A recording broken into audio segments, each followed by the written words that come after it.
Hello people, चले जी, this is Shivar Goyal and welcome to my channel. I teach physics at Waves Institute, Chandigarh और आज मैं आपके लिए गॉस लॉ की बहुत ही डिफरेंट एप्लीकेशंस लेके आया हूँ. Gauss law in its differential form and slightly unconventional cases of Gauss law. और गॉस लॉ एक बहुत ही ज़्यादा इंपॉर्टेंट टॉपिक है as far as JEE advanced, Olympiads, even JEE Mains and NEET is concern. बस जेईई मेंस एंड नीट पे basic level है, advance पे थोड़ा ऊपर, ओलंपियाड पे थोड़ा और ऊपर चले जाते हैं. तो जो हमको गॉस लॉ पता होता है मोस्टली, वो उसकी ये फॉर्म पता होती है that integral E dot d which we call the electric flux is given by the q enclosed by epsilon. So we have a Gaussian surface which is a closed surface and the electric flux emanating out of it is given by its surface integral with the area and it is equal to q enclosed by epsilon naught. Fine. लेकिन इसी की जो differential form होती है Gauss law की, that is actually divergence of electric field is local volume charge density upon epsilon naught. This is called the differential form of Gauss law. This is a Nabla operator, and when we dot product with any vector, it gives the divergence of a vector, which basically tells me how much any vector is diverging outwards or inwards. So divergence. अब ये divergence basically एक just a brief intro. अगर हम x y z की बात करें तो Nabla operator ये होता है, और जब आप इसको डॉट प्रोडक्ट करते हो कार्टेशियन कोऑर्डिनेट्स में इलेक्ट्रिक फील्ड के साथ, इलेक्ट्रिक फील्ड भी लेट अस अज्यूम कि 3D है, तो this divergence takes this form. Because it's a dot product, it gives me a scalar. That is why on right hand side also I have a scalar quantity rho upon epsilon naught. So del E x by del x plus del by del y of E y plus del by del z of Ez. This becomes divergence when we are talking about Cartesian coordinates. But if I talk about spherical coordinates, and that is where Gauss law in differential form becomes even more important. तो 99.9% cases में आपके पास ऐसा होएगा कि अगर कोई charge distribution किसी भी एक वॉल्यूम में गिवन है तो वो रेडियल फंक्शन होगी, जिससे इलेक्ट्रिक फील्ड भी रेडियली आएगी. अगर रेडियल नहीं आएगी तो best way to do is this. Radial है तो इसी डाइवर्जेंस का, वैसे तो पोलर कोऑर्डिनेट्स या फिर स्फेरिकल कोऑर्डिनेट्स में बहुत लंबा फॉर्मूला होता है, लेकिन अगर मान लीजिए कोई केस ऐसा आ जाए जिसमें इलेक्ट्रिक फील्ड सिर्फ रेडियल दिख रही है आपको, अब वो किस किस केस में हो सकता है कि अगर पॉइंट चार्ज है, स्फेरिकल चार्ज है, या फिर एक ऐसी चार्ज डेंसिटी है जो सिर्फ आर पे डिपेंड करती है, वो फंक्शन कोई भी हो सकता है. अगर डेंसिटी आर पे डिपेंड करती है, सिर्फ रेडियस पे, सिर्फ distance from a fixed centre से, तो electric field by symmetry radially आती है. उस केस में यही डाइवर्जेंस बच्चों ये बन जाती है. R distance from that centre है जहां से आपको वॉल्यूम चार्ज डिस्ट्रीब्यूशन गिवन है. तो 1/r² इंटू अब की बार del by del r of r² into the radial component of electric field. This becomes the simplified version of this divergence in spherical coordinates. Otherwise यहाँ पे दो terms और आती हैं, लेकिन वो तब आती हैं अगर इलेक्ट्रिक फील्ड रेडियल ना हो. अगर रेडियल है तो सिर्फ ये आएगा equal to local charge density by epsilon naught. This actually is a very, very important formula. I would say you should always remember this, because in some complex situations, using the normal Gauss law in this form can be very tedious as compared to using this. So I'll give you two examples for this. इसके दो examples देता हूँ मैं आपको जिसमें हम इसको लगाते हैं. First example is this. It says that in space there is a conducting spherical shell of radius r carrying a charge capital Q. Find how the volume charge should be distributed in space if electric field outside the sphere is required to be uniform everywhere, that is independent of position.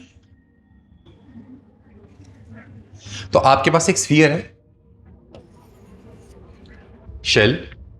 इस shell के ऊपर एक charge आपको capital Q की बने, और कोई भी एक पॉइंट पी है जो इसके बाहर कहीं है आर डिस्टेंस पे. अब अगर अकेला ये चार्ज होता तो इसकी फील्ड 1/r² से डिक्रीज होती. आप चाहते हो ये फील्ड डिक्रीज ना हो, तो आपको क्या करना पड़ेगा? आपको इस पूरे वॉल्यूम में भी चार्ज भरना पड़ेगा. आपसे पूछे वो वॉल्यूम में चार्ज कैसे भरा जाए, दैट्स इट. बड़ा सिंपल क्वेश्चन है, ताकि हर जगह इलेक्ट्रिक फील्ड जो है वो मैग्नीट्यूड में कांस्टेंट हो जाए, रेडियल रहे और मैग्नीट्यूड में कांस्टेंट हो जाए. ओके, तो अगर ऐसा है तो हम किसी भी पॉइंट पी पे अगर differential form of Gauss law लगाएं तो 1/r² into del by del r of r square into er was supposed to be equal to what? Local charge density upon epsilon naught. Cool. लेकिन इस question की तो special requirement है.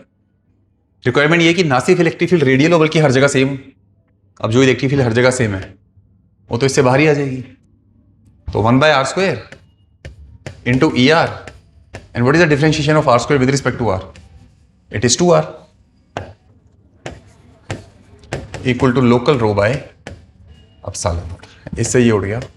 तो हमसे पूछा यही है how the charge should be distributed, यानी कि आपसे रो लोकल पूछा है विद आर क्या आएगा. तो आंसर आ जाएगा 2 epsilon naught into field, 2 epsilon naught into field upon r. And tell me, आपको पता ही है कि ये इसके अंदर तो कोई चार्ज है नहीं, जो भी चार्ज है बाहर ही है. और फिर शेल थ्योरम कहते हैं कि बाहर के चार्ज के अंदर तो फील्ड वैसे भी नहीं आती. तो इसके सरफेस पर फील्ड कितनी होनी चाहिए? सरफेस पर उसमें बाहर का कंट्रीब्यूशन तो आएगा नहीं, सिर्फ इसी का ही आएगा. तो यही इलेक्ट्रिक फील्ड को अगर मैं चाहूं तो मैं k q by r square कहता हूं. अगर इसका रेडियस r है डिवाइड बाय r हो जाएगा, यानी कि 2 epsilon naught into 1 upon 4 pi epsilon naught into q by r square into 1 by r. So guys, that is how your local charge density should vary q upon 2 pi r square into 1 by r. This is for r greater than r. Obviously अंदर तो charge है ही नहीं.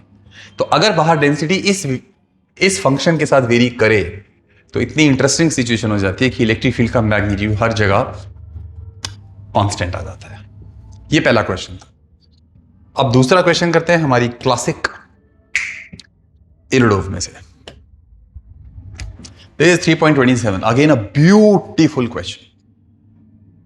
The beauty of this question not lies in the answer, but what he wants to say by these last things. Let's read the question. 3.27 says that space is filled up with a positive charge. तो पूरा space अब की बार given है. पिछले question में sphere था, उसके बाहर चार्ज था. यहां जीरो से पूरी चार्ज डेंसिटी गिवन है आपको, और फंक्शन गिवन है रो का rho not. Very interesting question. Into e raise to power minus alpha r cube. हमें बताना है what is the magnitude of electric field as a function of r. तो e are बतानी है आपको. जो पिछले क्वेश्चन में यूनिफॉर्म गिवन थी, अब की बार कांस्टेंट नहीं है, आपको वो बतानी है कैसी है.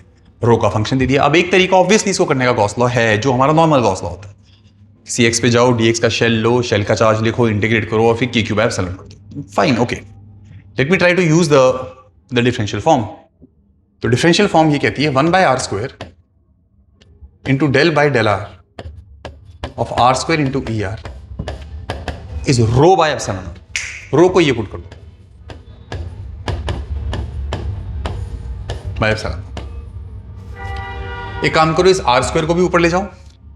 अब देखो, क्योंकि स्फेरिकल कोऑर्डिनेट्स में थीटा और फाई भी सीन में होते हैं, लेकिन यहां तो है ही नहीं. यहां तो फील्ड सिर्फ रेडियल है. तो जब थीटा फाई है ही नहीं तो डेल बाय डेल आर को मैं डी बाई डी आर लिख दूंगा, कोई फर्क नहीं पड़ेगा. पार्शियल डेरिवेटिव्स काम में तब आते हैं 2 या 2 से ज्यादा अननोन, 2 या 2 से ज्यादा वेरिएबल्स हो. यहां वो नहीं. तो d of r square e r will be equal to क्या आएगा? Rho not by epsilon not e raise to power minus alpha r cube into r square into d r. आप इसे इंटीग्रेट कर दो. देखो, जब आर की value 0 है, यहां पे दोनों है, तो जब आर की वैल्यू 0 है. अब एक बात बताओ, क्योंकि ओरिजिन से शुरू हो रही है कहानी, तो ओरिजिन पे तो सारा चार्ज बाहर की तरफ ही है, तो वहां तो फील्ड 0 आएगी ही. किसी भी आर पे फील्ड कुछ ई आर है. अब जैसे integration of D x x होती है, integration of D something something हो जाएगा, लेकिन लिमिट्स दोनों की पुट करनी है. और इसके लिए अगर मैं माइनस अल्फा आर क्यूब को z मान लूं तो -3 alpha r square d r d z हो जाएगा. तो rho not by epsilon not e raise to power z into r square d r. It's -1/3 alpha times d z. तो यहां से रो नॉट बाहर आ गया, 3 बाहर, अल्फा बाहर, एप्सिलॉन नॉट बाहर. एक माइनस भी बाहर ले लो. और ई रेज टू पावर जेड का इंटीग्रेशन क्या होता है? ई रेज टू पावर जेड ही होता है. मैं जान के लिमिट चेंज नहीं कर रहा, क्योंकि e raise to power z का integration e raise to power z होता है. फिर फाइनली z को यही पुट कर दो। हाँ, तो लिमिट चेंज करने की भी जरूरत नहीं पड़ेगी। ये भी वैसे मैथ्स की काफी इंटरेस्टिंग ट्रिक है। ये बन गया rho by rho not by 3 alpha epsilon not. It's a very amazing result. इस माइनस को इनकॉर्पोरेट करने के लिए आप लोअर लिमिट को पहले पुट कर दो, e की पावर 0 1 हो जाएगा। बेटा ये आपका आंसर आ जाएगा electric field into r square का। हाँ, आर स्क्वायर है, तो जो फाइनली इलेक्ट्रिक फील्ड आएगी वो कितनी आएगी? वो आ जाएगी rho not upon 3 alpha epsilon not r square 1 minus e raise to power minus alpha r cube. That is how your electric field varies with the distance r. अगर आपको कभी भी, और आप एक बात समझ रहे होंगे कि जो मैंने अभी इस फंक्शन के लिए किया है, कोई भी फंक्शन आ जाए सिर्फ इंटीग्रेशन डिफरेंट हो जाएगी, मेथड सेम रहेगा। ये आ गया। अब इन क्लासिकल बुक्स की ना यार खासियत यही होती है, जो मैं हमेशा आपको इंसिस्ट भी करता हूं, don't just stop at the answer. The purpose of solving question is not just to get the answer but to understand what that question brings to the table. It's very very important. अब वो बंदा ये कह रहा है कि सिर्फ answer मत निकालो, फिर ये भी बताओ investigate this value for small and large value of r. यानी कि if alpha r cube becomes much much less than 1 तब क्या होएगा, and if alpha r cube becomes much much greater than 1 तब क्या होएगा। Small and large values of r. तो ऐसे सोचो कि when alpha r cube is much much less than 1, जब ये वैल्यू 1 से बहुत ज्यादा कम हो जाएगी, उस केस में क्या होएगा। अब ये e raise to power minus x है, तो इसकी अप्रोक्सीमेशन क्या होएगी 1 माइनस एक्स। 1 से 1 कट जाएगा, सिर्फ अल्फा आर क्यूब बचेगा, फिर अल्फा से अल्फा कट जाएगा, आर क्यूब से आर, आंसर सिंपली आ जाएगा रो नॉट इंटू ऊपर का आर बाई 3 एप्सिलॉन नॉट। यानी कि when you are very close to the centre, जब उस अल्फा आर क्यूब की वैल्यू बहुत ज्यादा कम है, तो यही electric field actually becomes a linear function. ये अल्फा आर क्यूब आएगा यहां से, सिर्फ अल्फा से अल्फा भी कट जाएगा, rho not by 3 epsilon not times. और दूसरा केस ये है कि what happens if alpha into r cube is much much greater than 1। तो अगर ये फंक्शन 1 से बहुत बड़ा है तो e की पावर माइनस एक्स पूरी इग्नोर ही हो जाएगी। उस केस में E r simply rho not upon 3 alpha epsilon not r square हो जाएगा।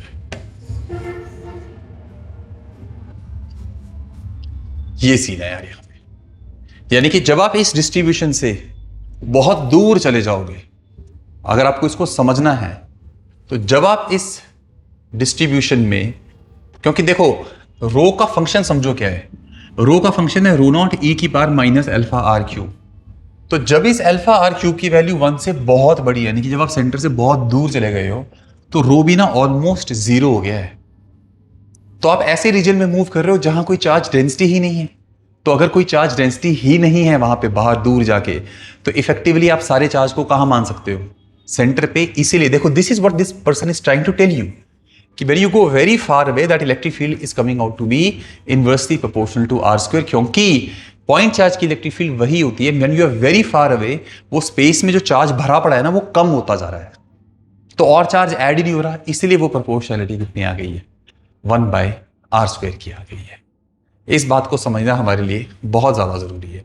और ये सोचो अब कि अगर आपका जो रो नॉट, अगर ये अल्फा आर क्यूब 1 से बहुत ज्यादा छोटा है, इमेजिन करो, तो e की पावर बहुत छोटी होगी, तो ऑलमोस्ट 1 ही होगी, तो रो की वैल्यू ऑलमोस्ट कितने आ जाएगी, रो नॉट आ जाएगी, जो कि एक स्फीयर में होती है। और आपको याद है यूनिफॉर्मली चार्ज स्फीयर के अंदर जो इलेक्ट्रिक फील्ड आती है, देख रहे हो मजेदार कहानी, वो क्या आती है, आर के प्रोपोर्शनल आ जाती है। This is what he is trying to tell you. तो दोनों क्वेश्चंस में आपने देखा कि हमने डिफरेंशियल फॉर्म यूज की। अब एक एग्जांपल में आपको ऐसा करा देता हूं, जिस एग्जांपल में हम normal form of Gauss law use करते हैं। ये भी बड़ा इंटरेस्टिंग क्वेश्चन है। अब एक रिंग है, so uniformly charge ring has a charge capital q, पूरे सरफेस पे यूनिफॉर्मली स्प्रेड है। एक पॉइंट चार्ज को उसके सेंटर पे रख दिया आपने, q comma mass m, gravity ignore कर देना। हमें बताना है find the time period of small oscillations not perpendicular to the ring, no, in the plane of the ring. यानी कि फ्रंट व्यू में आपको रिंग ऐसे दिख रहा है और एक चार्ज इसके सेंटर पे रखा था। अगर आपने उसे राइट में डिस्प्लेस कर दिया तब ये ऑसिलेशंस करेगा, अगर करेगा तो उनकी टाइम पीरियड क्या होएगा। अब आम तौर पे हम एक रिंग की जो इलेक्ट्रिक फील्ड लिखते हैं वो सिर्फ उसकी एक्सिस पे लिखते हैं। यहाँ एक्सिस नहीं, यहाँ इसके प्लेन में आ गया। तो ऑब्वियसली एक तरीका यही है कि आप यहाँ से किसी थीटा पे जाओ, डी थीटा का एलिमेंट लो, इस डिस्टेंस को एक्स मानो, उसका यहाँ से डिस्टेंस निकालो, उसका कॉम्पोनेंट लो और उसको इंटीग्रेट करो। है तरीका, स्मॉल और लार्ज दोनों एक्स की वैल्यूज से आ जाएगी हमारे पास। कर सकते हैं, ऐसा नहीं है कि इम्पॉसिबल है, लेंथी है।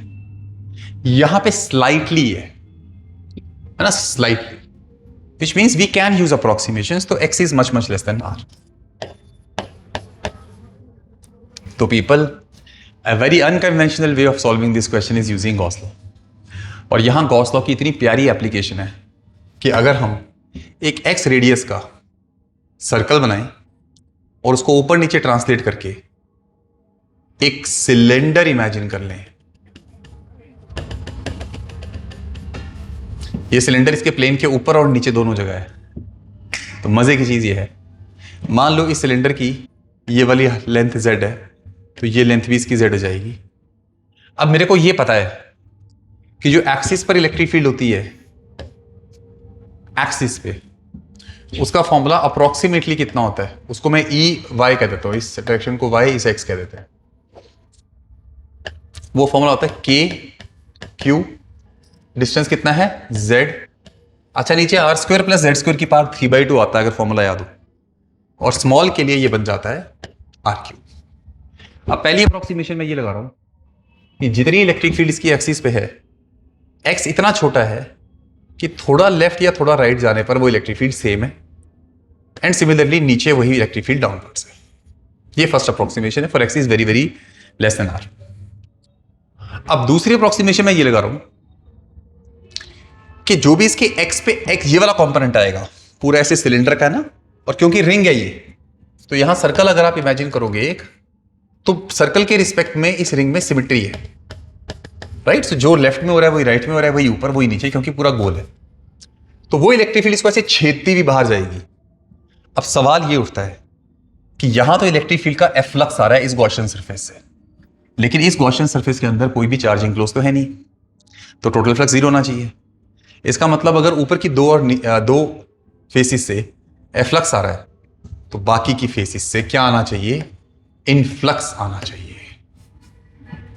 और वो इनफ्लक्स जिस वजह से आ रहा है वही इलेक्ट्रिक फील्ड तो मेरे को चाहिए। उस इलेक्ट्रिक फील्ड को मैं ई एक्स कह देता हूं, इसे ई वाई कह देता हूं, और टोटल फ्लक्स जीरो होना चाहिए क्योंकि इसके अंदर तो कोई चार्ज इंक्लोज है नहीं। तो इसका फ्लक्स कितना आएगा, देखो, E y into pi r square, radius x है, इंटू 2 ऊपर नीचे, must be equal to magnitude में इनफ्लक्स के इक्वल ई एक्स, और सिलेंडर का सरफेस एरिया कितना है, lateral surface area 2 pi r into height 2z मत भूलना, 2z। तो electric field into area, electric field into area, ये देखो 2 pi x z and z। देख रहे हो बच्चों ई एक्स कितना आ गया, k cube by 2r cube times x। वैसे तो आपसे सिर्फ इलेक्ट्रिक फील्ड भी पूछी जा सकती थी किसी भी x डिस्टेंस पे। तो अगर यही x बाहर की तरफ होता, देखो मजेदार चीज, यही x बाहर की तरफ होता तो फील्ड आती k q x by r cube. यही x इसके प्लेन में है तो फील्ड है ये k q x by 2r cube. तो एक्सिस पर वेरिएशन लेटरल वेरिएशन से डबल होती है इलेक्ट्रिक फील्ड। अब ये इलेक्ट्रिक फील्ड और आपको दिख रहा है क्योंकि ये इनवर्ड है, तो आपको ये समझ आना चाहिए कि क्योंकि यहां इलेक्ट्रिक फील्ड अंदर की तरफ है तो SHM सिर्फ एक पॉजिटिव चार्ज करेगा। अगर ये रिंग भी पॉजिटिव है तो वो पॉजिटिव को इधर धक्का मिलेगा, इसी EX को Q से मल्टीप्लाई कर दो, इस Q से फोर्स आ जाएगी, फोर्स को मास से डिवाइड कर दो, एक्सेलरेशन आ जाएगी। ये पूरी चीज मैग्नीट्यूड में। और एक्सेलरेशन एक्स के प्रोपोर्शनल है, तो ये पूरी चीज ओमेगा का स्क्वायर है, ओमेगा आ जाएगा, टाइम पीरियड आ जाएगा यार।